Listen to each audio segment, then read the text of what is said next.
This week on Brian Ross Investigates, suppressing the vote. Huge numbers of Americans wrongly removed from voter registration lists. It bothers me. It bothers me to my core. We're joined by the investigative reporter, Greg Palast, sounding the alarm about trouble ahead on Election Day. Sir, why do we have to sue you to get the names of voters who've been removed? Plus, inside the secrets of the royal kingdom of Saudi Arabia. The insane spending sprees, yachts, palaces, priceless works of art. $400 million is the bid, and the piece is sold. The crackdown on dissent and the decision to kill the dissident and Washington Post reporter Jamal Khashoggi. And the cozy relationship with President Trump. How important is it to MBS that Donald Trump be reelected?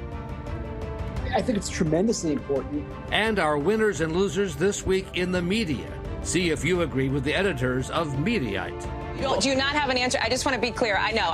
Again, yes or no, do you have an answer? Alec, and if you don't, just say you don't have an answer. You've got time to talk to the White House about very important issues. From the Law and Crime Trial Network, this is Brian Ross Investigates.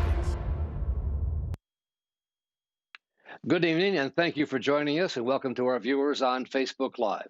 I'm Brian Ross, joined as always by my colleague at Law and Crime, Rhonda Schwartz. And Rhonda, we're now 3 weeks away from the national election. It's fast approaching with great uncertainty as to whether we can trust the outcome. The president, with almost no evidence to back him up, claims widespread fraud is likely with mail-in ballots. And Democrats are saying that Republicans are working hard to make it hard for voters to actually cast their ballots. Early voting is already underway in more than 20 states. That's almost half the country, with 6.5 million Americans have already voted in this year's presidential election. That's 10 times more than the usual numbers at this time, according to one analysis. And everybody's on the alert for glitches and problems. And no one is watching this more closely, Rhonda, than investigative reporter and watchdog Greg Palast, who's been reporting on efforts to wrongly remove voters from voter rolls so they can't vote. Thousands of Wisconsin voters will be removed from the state's voter registry following the ruling of an Ozaukee County judge. Wisconsin's Republicans are demanding the state remove 153,000 citizens from its voter rolls. That's 7 times Trump's 2016 victory margin. And I don't know why it is that we have Pastor Greg Lewis, who are so adamant about making sure that we take people off the registration roll. How can we come to this point where there's no love at all for a whole group of people who are not going to understand when they go to vote why they're getting hassled? We spoke to one of those targeted, Saquana Taylor. Found out last week that I was on the purge list through my office. But did she move from Milwaukee? Seems unlikely. Okay, so what are your positions here? Yep, so Milwaukee County Supervisor, District 2, and School Board Director, District 3. From Milwaukee, Wisconsin, this is Greg Palast reporting. And so we're now joined by Greg Palast, speaking from Los Angeles. Greg, good evening to you. Give us an idea exactly how this works. As I understand it, people with common names are being kicked off their voter registration polls? Well, there's two things. One, you have common names. So, example, Michigan was removing hundreds of voters, literally named Michael Brown and Michael Jackson, and James Brown. But James Thomas Brown, who is registered in Atlanta, is removed because James Edward Brown is registered in Detroit. And they say, oh, it's 2 James Browns. They must be the same person. So you have that craziness. Plus, you just saw Saquana Taylor. She is Milwaukee County Supervisor, and she was removed because they said she left Milwaukee. Now, you can't vote in Milwaukee if you left Milwaukee, but she's a supervisor. So I don't think she left. So I had experts go through these lists and determine that in Wisconsin there are about nearly 100,000 people identified as having moved from their homes who didn't. They had a bad list. And in Michigan, you see some of the same things. And those long lines in Georgia, to a great extent, are because a report I did for the ACLU, we uncovered about 198,000 people wrongly identified as moving. So what happens is they sent in for their mail-in ballots. They don't get them. And there they are. They're waiting in those long, long lines because they never got their mail-in ballot because they're no longer on the voter rolls. So you do have this problem in several states that we're uncovering. Greg, you've been at this for several years now, this same issue. Have you stopped any of it, you think, or is it still ongoing? Oh, yeah. I mean, I've been on it for 20 years, but the state of Wisconsin, bless them, when I showed them the evidence that they had a massive number of illegally purged voters who that they were targeting to remove, the State Board of Elections said, no, we're not going to use this bad list. So the State Board of Elections actually has gone into court to say the state will not remove these voters. So that's a huge win. We've also put up a site, SaveMyVote2020.org, where voters can see if they've been purged and re-register. There's still a week to re-register, for example, in Michigan. So you want to know if you are still on the voter rolls. I want everyone to check their registration. Don't assume that you're registered. You don't necessarily get a notice that you've been removed. Greg, a question for you from Rhonda Schwartz. Rhonda? What about President Trump's claims that there's going to be widespread fraud with mail-in balloting? Is there anything to back that up? Well, it's happened a couple times. Let's put it this way. I did a calculation based on the studies from Rutgers University. And the chance of you sending in a fraudulent mail-in ballot is you're more likely by 527% to be hit and killed by lightning. That's how rare it is. So I don't worry about people sending in fraudulent ballots. What I worry about is people who are trying to get their ballots, and those ballots, they never get them. They don't receive them on time because they've been purged from the voter rolls, or someone challenges their ballot that they've mailed in. So a lot of voters get defrauded by officials or partisan poll watchers who may unfairly challenge a vote. I'm really worried about that. And Greg, both sides seem to think they're going to win. One side's going to lose, and they're obviously going to claim there was some kind of fraud. What's going to happen the day after the election or the week after the election if there's still some doubt about the outcome? There's some real problems here.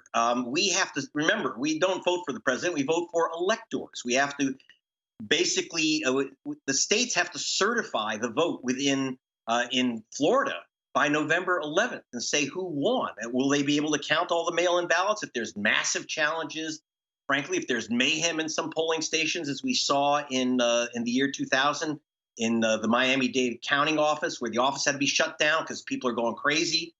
We have to worry about that states will not be able to complete the ballot count by time they have to certify and send members to the Electoral College. Remember, they have to certify in time for those people to arrive by horseback in Washington. It's a very old law. So are you concerned then about this uncertainty? Very much so.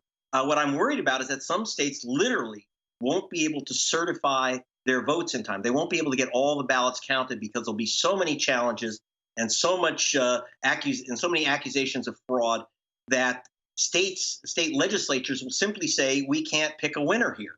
We don't have time. We can't evaluate the ballots that are challenged, or we can't count all the ballots. Then if there's not 270 electoral votes, it goes to the House of Representatives. And we might have, for the first time in American history, an amendment, a 12th Amendment election. That is, a 12th Amendment to the Constitution says the Electoral College can't pick someone. The House does, the House of Representatives, and that's one vote for one state. California and South Dakota each get one vote. It's going to be quite a battle. All right. Well, Greg Palast, stay on it. Yes, it will. Stay on it. We're going to get back to you. Great to talk to you. Coming up, inside the Saudi royal family, the great secrets and the coziness with President Trump. You're watching the Law and Crime Trial Network.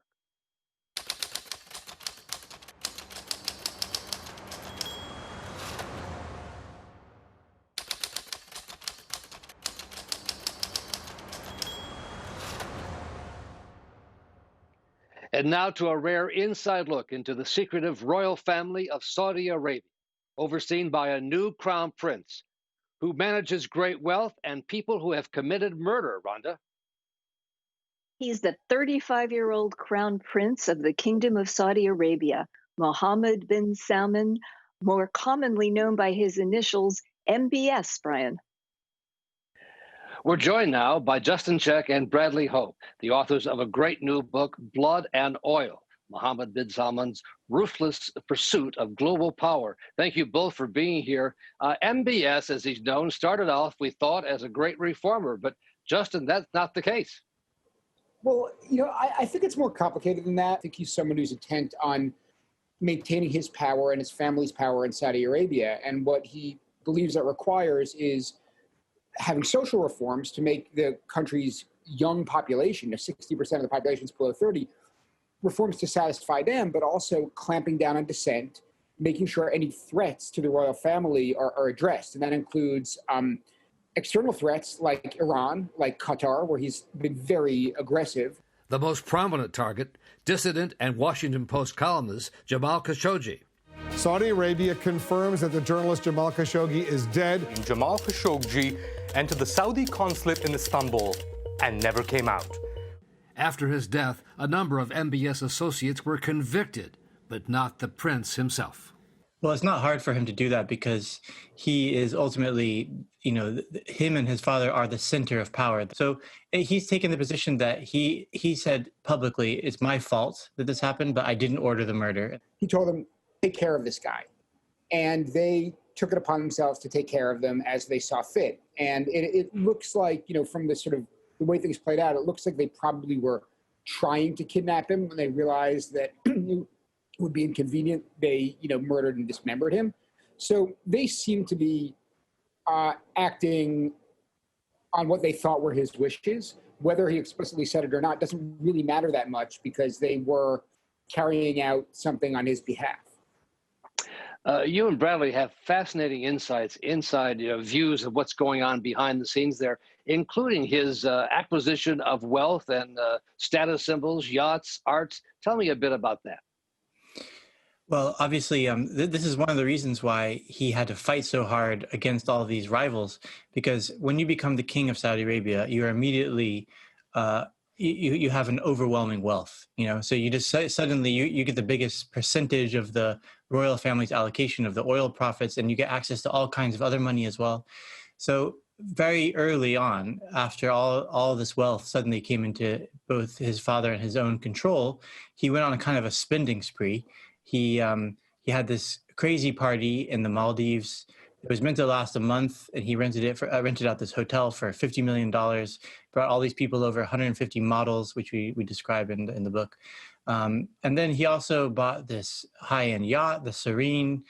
Famously, he and his team were flying over, I believe, in the south of France, and they saw this boat, and they decided to go take it for a spin. And then not that long after, they bought it at sort of the asking price. There was no negotiation really. And then there's also this immense chateau in France that looks like it belongs to, from the 17th century. And he's also, Justin, sought some of the world's most priceless paintings. $400 million is the bid, and the piece is sold. Famously, he was the mysterious buyer of a Da Vinci, what's most likely a Da Vinci painting. It was the first, new Da Vinci painting to be discovered or unearthed in many, many years. And it has its own strange backstory, but, it sold for this astonishing amount. And there was all this speculation about who the mystery buyer was. And it turned out to be a sort of front buyer for him. Given what he wants in terms of global power, what has been his relationship with the Trump administration? Well, really, his cultivation of the Trump administration was both the key to his own rise in power, and it's the key to his ability to stay in power over these periods of years and sort of fend off all of these threats to himself. So by the time Donald Trump was first elected, MBS still had some issues about consolidating power, and what he did was he used that he persuaded, along with his team, the administration that it would be worth their while to come to Saudi Arabia for their first foreign trip. What MBS wanted to do was to kind of go all out to impress Trump and make Trump feel not just welcome, but honored and treated as, a great statesman and an international leader. And finally, let me ask you, how important is it to MBS that Donald Trump be reelected? I think it's tremendously important. He's really staked a lot of his power on the relationship with America. The UAE just recognized Israel. If Saudi Arabia recognizes Israel before the election, that could be a foreign policy win for Trump. So I think there's a lot riding there, because if the Democrats come in, when Biden was vice president, Biden's foreign policy people and Obama's were very skeptical of Saudi Arabia overall. And they expressed skepticism about the war in Yemen, even though they assisted with it in the early days. And there was, Obama was constantly reminding them of human rights issues. King Salman felt that Hillary Clinton was lecturing him on human rights issues. And so MBS especially really mistrusts the Democrats and mistrusts their impulse to strike a deal with Iran. And, it would be a real shift, and it could, cause Saudi Arabia to turn more toward China or more toward, even Russia if Biden wins. Bradley Hope and Justin Scheck, thank you so much for being here, authors of this great new book, Blood and Oil, Mohammed bin Salman's Ruthless Quest for Global Power. Thank you both for being here tonight. Thank you. Thank you. Coming up, this week's winners and losers in the media. See if you agree with what the editors of Mediaite have to say. You're watching the Law and Crime Trial Network.